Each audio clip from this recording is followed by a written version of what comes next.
सुप्रभात प्यारे बच्चों, कैसे हो आप सब। मैं आशा करती हूँ कि आप सब अच्छे होंगे।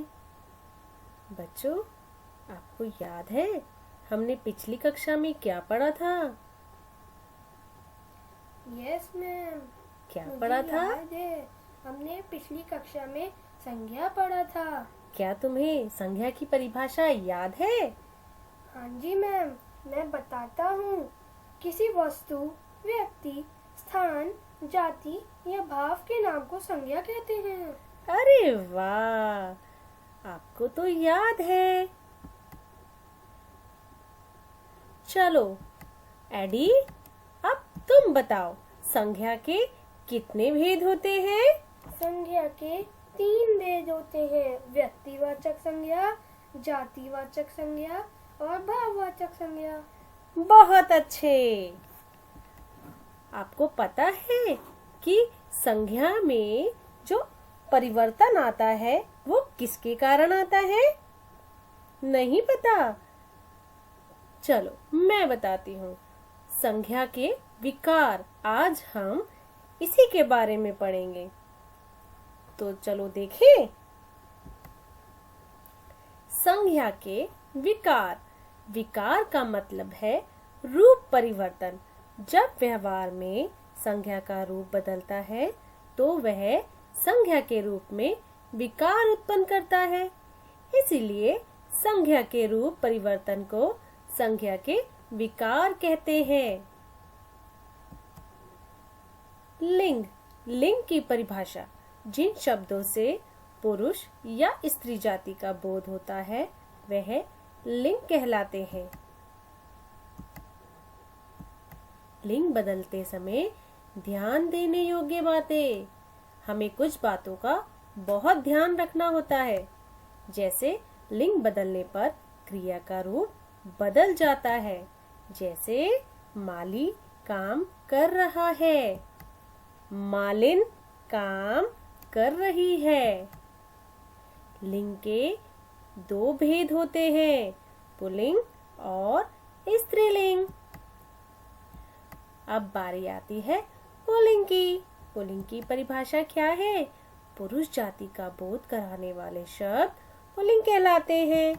जैसे पिता, नौकर, सेठ, घोड़ा, गधा, छात्र आदि। कुछ ध्यान देने योग्य बातें। जिन शब्दों के पीछे आ, पा, पन, अक आदि आता है वे शब्द पुल्लिंग होते हैं। जैसे लड़का, बुढ़ापा, गायक, बचपन। कुछ शब्द सदैव पुल्लिंग होते हैं। जैसे मच्छर, कौवा, भालू, तोता, गीदड़, खरगोश। बच्चों, इन शब्दों को स्त्रीलिंग बनाने के लिए मादा शब्द का प्रयोग होता है। अब बारी आती है स्त्रीलिंग की। स्त्री जाति का बोध कराने वाले शब्द स्त्रीलिंग कहलाते हैं। जैसे दादी, शेरनी, गाय, अध्यापिका आदि। माँ कुर्सी पर बैठी हैं, नौकरानी झाड़ू लगा रही है। कुछ ध्यान देने योग्य बातें।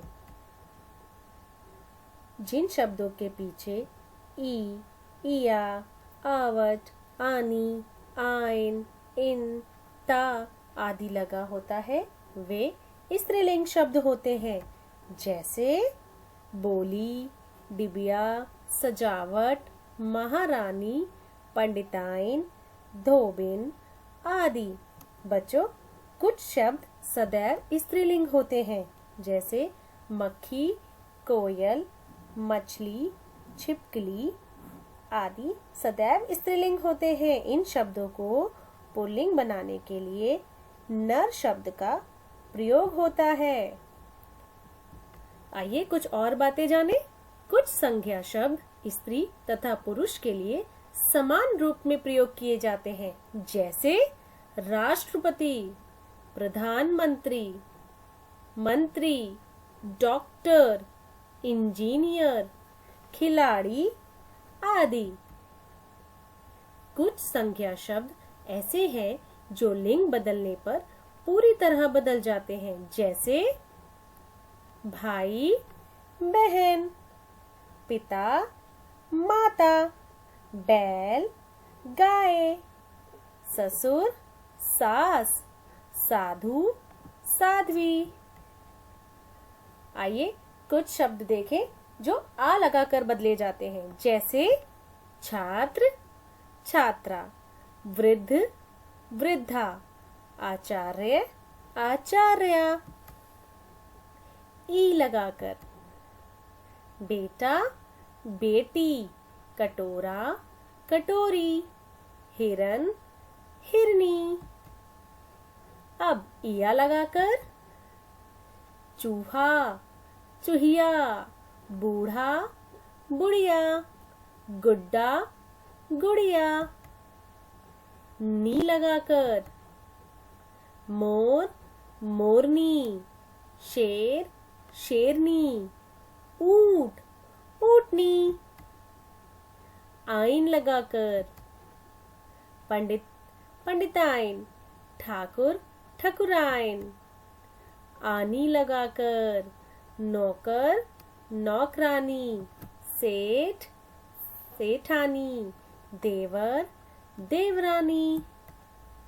अब बारी आती है इका लगाकर गायक, गायिका, नायक, नायिका, लेखक, लेखिका। इन लगाकर सुनार, सुनारिन, लुहार, लुहारिन, माली, मालिन। मति तथा वति लगाकर श्रीमान, श्रीमती, बुद्धिमान, बुद्धिमती, बलवान, बलवती, गुणवान, गुणवती। तो बच्चों, अब आपको समझ में आया कि कैसे हम लिंग बदलते हैं? बहुत अच्छे, धन्यवाद।